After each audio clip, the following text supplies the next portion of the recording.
পুলিশের যারা উচ্চপদস্থ আধিকারিক রয়েছেন তা করতে করতে আমি আরো একবার কথা বলতে বলতে জিজ্ঞেস করে নেব। এই মুহূর্তে দীর্ঘক্ষণ বিক্ষোভ চলছে, এই মুহূর্তে বিক্ষোভ তো চলছে, বিক্ষোভ তো চলছে। এই মুহূর্তে আমরা দেখতে পাচ্ছি পরবর্তী বিক্ষোভ আরো বড় চলবে, এটা তো কম, পরবর্তী বিক্ষোভ আরো বড় চলবে। পরবর্তীতে আরো বিক্ষোভটা বেড়ে যাবে। যদি আমাদের দাবি পূর্ণ না হয় আমরা রাস্তা ছাড়ছি না, ছাড়বো না। দেখে মানে এই দাবি কিন্তু তোলা হচ্ছে, ভিড় কিন্তু ক্রমশ ঘন হচ্ছে। সামনে যারা বসে রয়েছেন অনেকে এসএলএসটি 2 চাকরি প্রার্থী যারা বসে রয়েছেন দেখার চেষ্টা করবো আপনাদের দাবি কি, সবারই কি দাবি, কি দাবি রয়েছে? সিট সংখ্যা 1 লক্ষের উপর বাড়াতে হবে।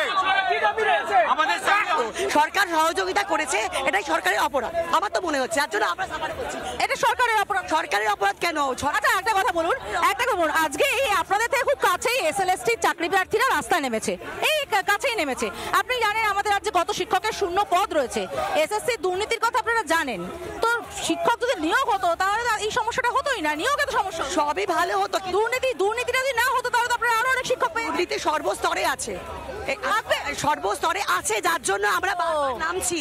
আমাদের আচ্ছা দুর্নীতির শিকার আমরাও, যার জন্য মানে দুর্নীতিতে যদি শিক্ষক নিয়োগটা হতো তাহলে অসুবিধা হতো। দুর্নীতির শিকারের দুর্নীতি না হলে আমরা করছি, আমরা যে সাফারিংটা করছি সবাই করছে এবং আপনিও করছেন কোথা না কোথা। দুর্নীতির জন্য শিক্ষক নিয়োগ হয়নি, তার জন্য আপনাদের এত সাফার। নিয়োগের ব্যাপারে তো আমরা আসিনি আজকে, শিক্ষক নিয়োগের ওই মিছিলে আপনারা জানতে পারবেন সঠিক তথ্যটা। কিন্তু আমরা যে দাবি নিয়ে এসেছি আমাদের পারিবারিক শান্তি, আমাদের চাকরির শান্তি, এবং আমরা সুইসাইড করছি পরপর, চারজন যে মারা গেছে তাদের তো প্রাণ ফিরে। কাজের চাপে আত্মহত্যা যদি কোনো শিক্ষক করেন তিনি তার ভবিষ্যৎ প্রজন্মকে কি শেখাবেন? একটা প্যারা টিচার তিনি তার ভবিষ্যৎ প্রজন্মকে কি আপনাকে কোর্টের হাইকোর্টের উকিল করে দেওয়া হয় বা জাজ করে দেওয়া হয়, আপনি পারবেন না, যেহেতু আপনি এই প্রফেশনে ভালো, আমি এই প্রফেশনে ভালো। যদি প্রফেশনের বাইরে এক্সট্রা চাপ দেওয়া হয় যে কোনো বরাবর তো নির্বাচনের কাজ শিক্ষকরাই করে, বরাবর না। এবারে চাপটা নতুন, এবারে কাজ আলাদা। 2002 তেও আমি আলাদা করেছি, সে 2002 তেও এইভাবে হয়নি।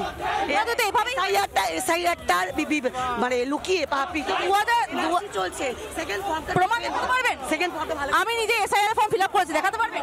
প্রমাণ ফর্মটা দেখবেন, প্রমাণ সেকেন্ড ফর্মটা দেখবেন। আপনি এনআরসি হচ্ছে, আমরা আবার পথে নামবো। আপনারা এনআরসি হচ্ছে, তার মানে আপনারা এটাকে রাজনৈতিক উদ্দেশ্য প্রণোদিত ভাবে মিছিল করছে। আমাদের ব্যক্তিগত যে প্রবলেমগুলো, রাজনৈতিক উদ্দেশ্য ব্যক্তিগত যে স্বার্থে এসেছি সেটাই আমরা সমসাময়িক। স্বার্থটা ঠিক আপনি কেন আমাদের না, উনি এনআরসি বললেন, আমি তো বলিনি, উনি বলেন দেখতে চায় বিজেপি আর কথা আত্মহত্যা দেখতে চায়, করলে ওরা খুশি হবে। আত্মহত্যা কেন করছে না আপনারা খবর কেন? হ্যাঁ আমরা দেখিয়েছি তো, কেন করছি? কেন আমাকে সকাল থেকে রাত কাজ করতে হয়, কাজের চাপে আত্মহত্যা কি সমর্থনযোগ্য? কাজের চাপে আত্মহত্যাকে আদৌ সমর্থন? এই মুহূর্তে যেটা দেখা যাচ্ছে যে ধর্মতলায় যাওয়ার মুখে পুলিশ তাদেরকে আটকে দিতে, এই মৌলালী মোড় থেকে কিছুটা দূরত্বে পুলিশ ব্যারিকেড করে তাদেরকে আটকে দেয় এবং তারপরে তারা মিছিল করে এবং ধুন্ধুমার পরিস্থিতিতে যায়। এই মুহূর্তে ঠিক ধর্মতলা ঢোকার কিছুটা আগে রাস্তায় এই মুহূর্তে বসে পড়েছে আমরা দেখতে পাচ্ছি। প্রচুর চাকরি প্রার্থী তারা এখানে রয়েছে, এসএলএসটি চাকরি প্রার্থীরা তারা এখানে রয়েছে এবং প্রত্যেকের হাতে জাতীয় পতাকা রয়েছে, প্ল্যাকার্ড। এই মুহূর্তে এই প্ল্যাকার্ড হাতে নিয়ে স্লোগান উঠছে, দফায় দফায় স্লোগান উঠছে। আমি একটু কথা বলার চেষ্টা করব। বলছি একদিকে যেরকম আপনাদের বিক্ষোভ চলছে, উল্টো দিকে বিএলও যারা রয়েছে তাদেরও আজকে এজিটেশন রয়েছে, সেখানে পুলিশ আটকে দিচ্ছে, কি বলবেন? পুলিশ বরাবরই যারা সৎ পথে আন্দোলন করে এবং যারা যাদের অধিকার দাবির জন্য রাস্তায় নামে তাদের উপর অত্যাচার, পুলিশের অত্যাচার বরাবর নেমে আসে। এই সরকার আন্দোলন দমন করতে সর্বদা বদ্ধপরিকর। আমরা আমাদের যোগ্য দাবি নিয়ে পথে নেমেছি আজকে। আমাদের লড়াই থামবে না, কারণ আমরা আজকে শিক্ষা যে অর্জন করেছি, আমাদের রাজ্য যে আজকে দুর্নীতির অন্ধকারে ডুবে যাচ্ছে, সব ক্ষেত্রে দুর্নীতি, যে বিএলও এসআইআর করতে দেবো না, শিক্ষক নিয়োগ করতে দেবো না, সব ক্ষেত্রে কন্ট্রাকচুয়াল চাকরি, নতুন ভ্যাকান্সি নিয়োগ হয় না, কদিন পর ভোট মিটে যাবে, ভাতা বাড়িয়ে দেবে। এই ভাতার সরকার, এই অযোগ্যদের পাশে দাঁড়িয়ে থাকা সরকার, এই দুর্নীতিগ্রস্ত সরকারের বিরুদ্ধে আমাদের লড়াই আগামী দিন আরো বৃহত্তর হবে এবং ব্যাপক হবে, সর্বাত্মক হবে।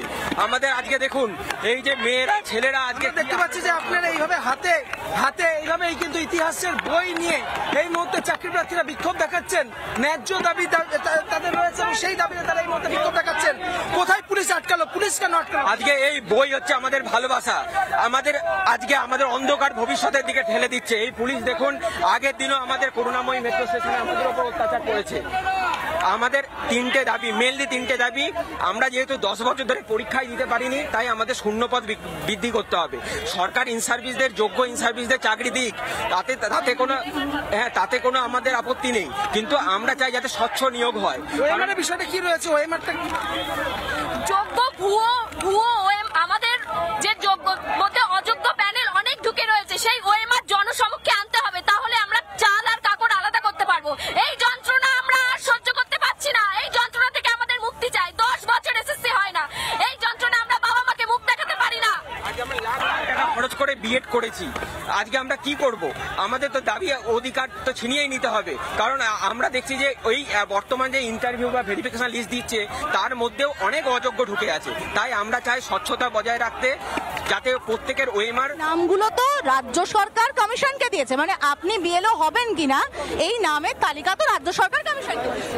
বিএলও হবেন কি একটা পার্টে একটা স্কুল, সেখানে তো সব টিচারকেই করতে হবে, সেখানে তো বিভিন্ন এই নামটা তো এই যে নামগুলো সেগুলো তো সরকার দেওয়া হতো, প্যারা টিচারদের, আইসিডিএস এর দেওয়া হতো, এখন সরকার দিতে পারতো। তা কেন দেয়নি? সেটাই কেন? হ্যাঁ, রাজ্য সরকার ইলেকশন কমিশন বলেছে যে কমিশন তো চেনে না, কমিশন তো কথা ইলেকশন কমিশন তুলে নিয়েছে, এটা কমিশন তো নয়, এটা কমিশন তো দাদা, কমিশন দাদা আপনাকে চেনে মনে হয়?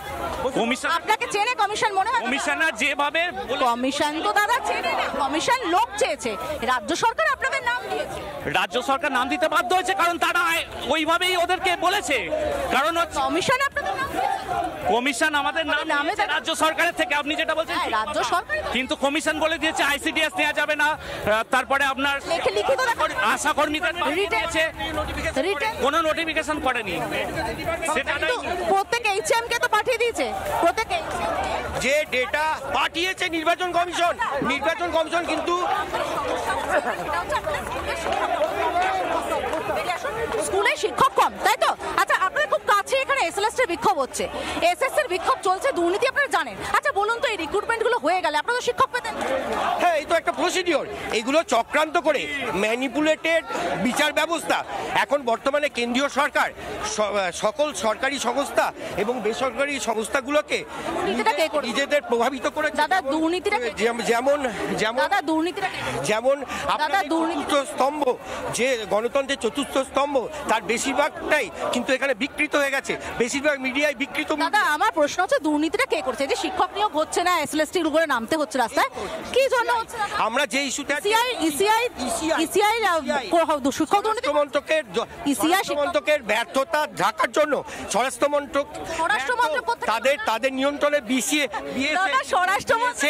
সেই বিএসএফ স্বরাষ্ট্রমন্ত্রকের নিয়ন্ত্রণ, বিএসএফ যেহেতু আটকাতে পারেনি অনুপ্রবেশকারীদের, তাই এরকম ভাবে চক্রান্ত স্বরাষ্ট্রমন্ত্রক আটকাতে পারে অনুপ্রবেশকারী, তারা এসে এখানে বসে থাকছে কি করে? পরিকল্পিতভাবে তারা এখানে এসে বসে সাধারণ মানুষকে এইভাবে। আপনি কি জানেন যে মমতা বন্দ্যোপাধ্যায় নিজেই চেয়েছিলেন বাংলাদেশিদের খেদানোর কথা বলেছিলেন লোকসভায় দাঁড়িয়ে থেকে, জানেন? অবৈধ ভোটারদেরকে খেদানোর কথা সবাই বলে, মমতা ব্যানার্জি এখনো বলছেন একজন বৈধ ভোটারকেও তিনি বাদ দিতে দেবেন না। কমিশনও বলছে বাদ যাবে, কিন্তু অবৈধ ভোটারদেরকে তো বাদ করার যে প্রক্রিয়াটা, আপনি এক্ষুনি নির্বাচন কমিশন বলছি তো, আপনি এখন অনুপ্রবেশকারী বললেন, তাদেরকে তো স্বরাষ্ট্রমন্ত্রক ঢুকিয়েছে। আচ্ছা আমাকে একটা কথা বলুন না দাদা, একটা কথা বলুন না, অনুপ্রবেশকারী তাড়ালে আপনি খুশি হবেন তো? অনুপ্রবেশকারী তাড়ালে খুশি হবেন তো?